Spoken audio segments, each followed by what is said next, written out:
নমস্কার বন্ধুরা, সনাতন মোটিভেশন চ্যানেলে আপনাদের সবাইকে স্বাগত। বন্ধুরা, আজ 27শে মার্চ 13ই চৈত্র শুক্রবার। আজকের দিনেই পালিত হচ্ছে শ্রী শ্রী রামনবমী ব্রত। কারণ আজকের এই দিনেই ভগবান শ্রী বিষ্ণুর সপ্তম অবতার পুরুষোত্তম ভগবান শ্রী রামচন্দ্র জন্মগ্রহণ করেছিলেন। তাই আজকের দিনে রামনবমী তিথি পালন করা হয়ে থাকে। যারা রামনবমী ব্রত পালন করেন বা আজকের দিনে ভগবান শ্রী রামচন্দ্রের পূজা করে থাকেন, তাদের এই রামনবমী ব্রত কথাটি অবশ্যই পাঠ বা শ্রবণ করা প্রয়োজন। না হলে সম্পূর্ণ ব্রত অসম্পূর্ণ থেকে যায়। আশা করি দর্শক বন্ধুরা ব্রত কথাটি শ্রবণ করে আপনাদের ভালো লাগবে। ভিডিওটি ভালো লাগলে অবশ্যই একটি লাইক করবেন এবং আপনি যদি এই চ্যানেলের নতুন দর্শক হয়ে থাকেন তাহলে এখনই চ্যানেলটিকে সাবস্ক্রাইব করুন। তাহলে শুরু করা যাক শ্রী রামনবমী ব্রতকথা। জয় শ্রীরাম। ব্রহ্মার মানসপুত্র মহাযোগী সনক পিতৃ সমীপে উপস্থিত হইয়া জিজ্ঞাসা করিলেন, ভগবান প্রসিদ্ধ আছে রাজা দশরথের ঔরসের রানী কৌশল্যার গর্ভে ত্রিলোকনাথ ভগবান শ্রীরাম রূপে জন্মগ্রহণ করিয়াছিলেন। দশরথ ও কৌশল্যা এমন কি পুণ্য করিয়াছিলেন যে দুর্বাদলশ্যাম শ্রীরাম তাদের গৃহে অবতীর্ণ হইলেন। ব্রহ্মা কহিলেন, বৎস, তুমি জগতের কল্যাণার্থে অতি পবিত্র প্রশ্ন করিয়াছ, ইহার উত্তর দিতেছি, শ্রবণ করো। রাজা দশরথের যৌবনকাল প্রায় শেষ হয়ে এলো, অথচ তার কোনো সন্তান হলো না। বংশরক্ষা হয় না দেখে রাজা দশরথ খুবই চিন্তায় দিন কাটাতে লাগলেন। শেষে তার কুল পুরোহিত বশিষ্ঠদেব রাজাকে বললেন তার স্ত্রীকে সঙ্গে নিয়ে শিব দুর্গার মন্ত্র জপ করতে। রাজা দশরথ ও তাহার মহিষী পতিপরায়ণা কৌশল্যা ধ্যানমগ্ন হইয়া শিব দুর্গা মন্ত্র জপ করিয়াছিলেন। তাহাদিগের কঠোর তপস্যায় শশী শেখের হৃদয় প্রসন্ন হল। তিনি তৎক্ষণাৎ রাজা ও রানীর পুরভাগে আবির্ভূত হইলেন। কৈলাসপতিকে দেখিয়া রাজার আনন্দের অবধি রইল না। তিনি করপুটে সদাশিবকে সম্বোধন করিয়া কহিলেন, ভগবান, আপনাকে প্রত্যক্ষ দেখিয়া আমার জন্ম, কর্ম, চক্ষু ও দেহ সার্থক হইল। সদাশিব কহিলেন, রাজন, তোমার অভীষ্ট কি, প্রার্থনা করো, আমি তা পূরণ করিব। রাজা কহিলেন, হে কৈলাসনাথ, আমি পুত্রাভাবে নিরন্তর মনোদুঃখে কালাতিপাত করিতেছি। কি কার্য করিলে আমি পুত্ররত্ন লাভ করিতে পারি, আপনি তাহার উপায় বিধান করুন। সদাশিব কহিলেন, মহারাজ, তুমি ভক্তি সহকারে পুত্রেষ্টি যজ্ঞ সম্পাদন করো। তাহা হইলেই কৌশল্যার গর্ভে ব্রহ্মাণ্ডপতি জনার্দন তোমার পুত্ররূপে অবতীর্ণ হইবেন। দেবাদিদেব চন্দ্রনাথ এই বলিয়া তিরোহিত হইলেন। অনন্তর রাজা দশরথ কৌশল্যার সহিত একত্র হইয়া যথাবিধান পুত্রেষ্টি যজ্ঞের অনুষ্ঠান করিলেন। যজ্ঞের ফলে অচিরেই কৌশল্যার গর্ভ সঞ্চার হইল।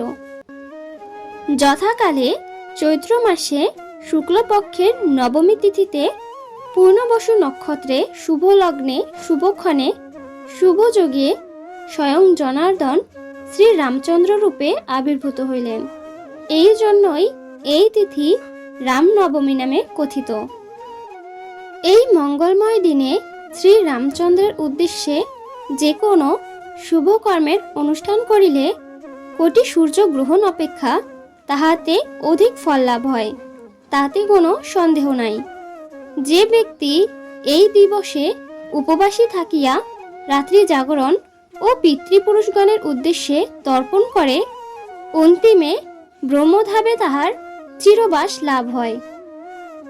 যদি এই পুণ্যতিথিতে নির্জনে বসিয়া দশমী তিথির আগমন পর্যন্ত ভক্তি সহকারে শ্রী রামচন্দ্রের উদ্দেশ্যে ইষ্টমন্ত্র জপ করা যায়, তাহা হইলে তা দ্বারাই পুরস্চরণ ক্রিয়া সম্পাদিত হয়।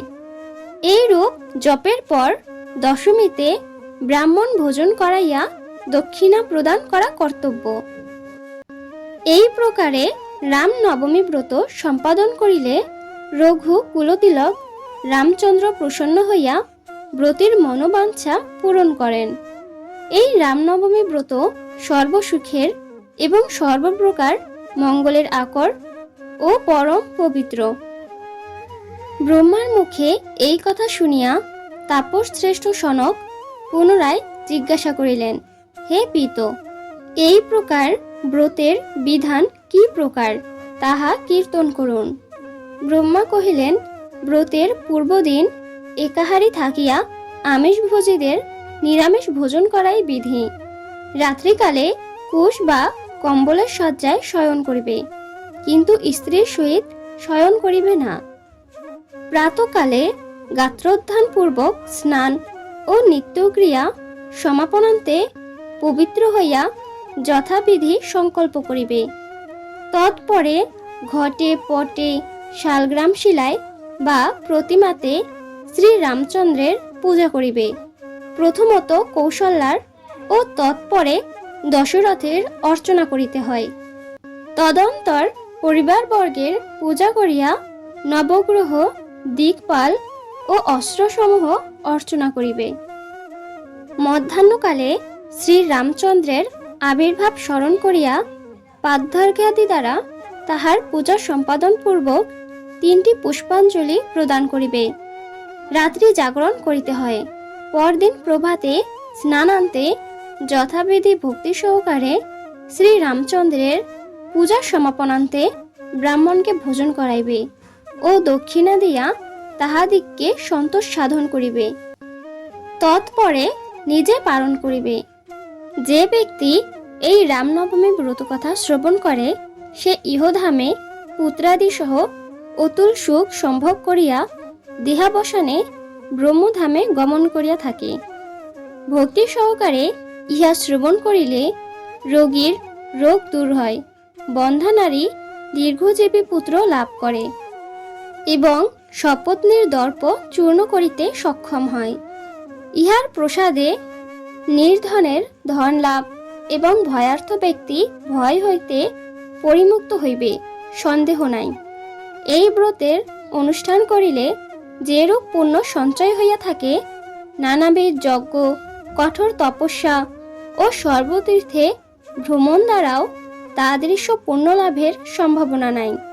হে বৎস, তোমার প্রতি স্নেহ হেতু আমি এই গুহ্য মাহাত্ম্য কীর্তন করিলাম। সাধারণের নিকট তুমি কদাচ এই ব্রতের বিষয় প্রকাশ করিও না। যে ব্যক্তির ভক্ত হরিহরে ভেদ জ্ঞান নাই, তাদৃশ শিষ্যের নিকটেই ইহা প্রকাশ করিও। আশা করছি দর্শক বন্ধুরা ব্রতকথাটি শ্রবণ করে আপনাদের ভালো লেগেছে। ভিডিওটি ভালো লাগলে অবশ্যই একটি লাইক করবেন এবং আপনি যদি এই চ্যানেলটিকে এখনো সাবস্ক্রাইব না করে থাকেন, তাহলে এখনই চ্যানেলটিকে সাবস্ক্রাইব করুন। ধন্যবাদ। জয় শ্রীরাম।